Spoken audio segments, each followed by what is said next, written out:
Maharashtra superfast news चॅनलमध्ये आपले सहर्ष स्वागत आहे।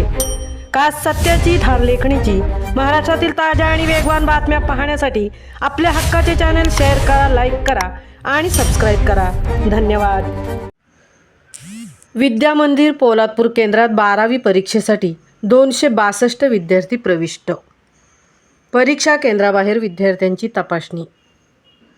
महाराष्ट्र राज्य माध्यमिक उच्च माध्यमिक परीक्षा मंडळ मुंबई विभागीय मंडळ वाशी नवी मुंबई यांच्यामार्फत घेण्यात येणाऱ्या फेब्रुवारी-मार्च 2026च्या परीक्षा 10 फेब्रुवारी रोजी उच्च माध्यमिक प्रमाणपत्र परीक्षा 12वी परीक्षा सुरू होत असून या परीक्षेसाठी विद्या मंदिर पोलादपूर केंद्रात कला शाखा 91 विद्यार्थी, वाणिज्य शाखा 93 विद्यार्थी, विज्ञान शाखा 78 विद्यार्थी असे एकूण 262 विद्यार्थी परीक्षेस प्रविष्ट झाले आहेत।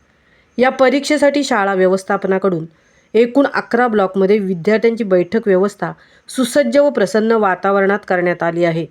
या परीक्षेसाठी कस्टडियन म्हणून सुभाष साळुंखे, तर केंद्र संचालक म्हणून प्रभारी प्राचार्य रेश्मा मेथा, विभाग प्रमुख पांडुरंग गुगले, परीक्षा सहाय्यक अरुणा सकपाळ व पंकज मिरजोळकर हे काम पाहणार आहेत। दरम्यान परीक्षा काळात विभागीय मंडळाकडून भरारी पथके नियुक्त करण्यात आली असून सदर परीक्षा कॉपीमुक्त व्हावी याकरता शिक्षण विभागाने जनजागृती करत परीक्षा कॉपीमुक्त व्हावी यासाठी प्रयत्न केले आहेत।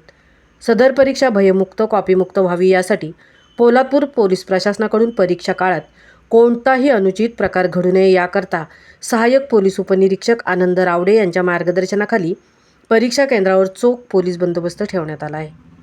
महाराष्ट्र सुपरफास्टसाठी धनराज गोपाळ, सौतृप्ती भोईर, पोलादपूर।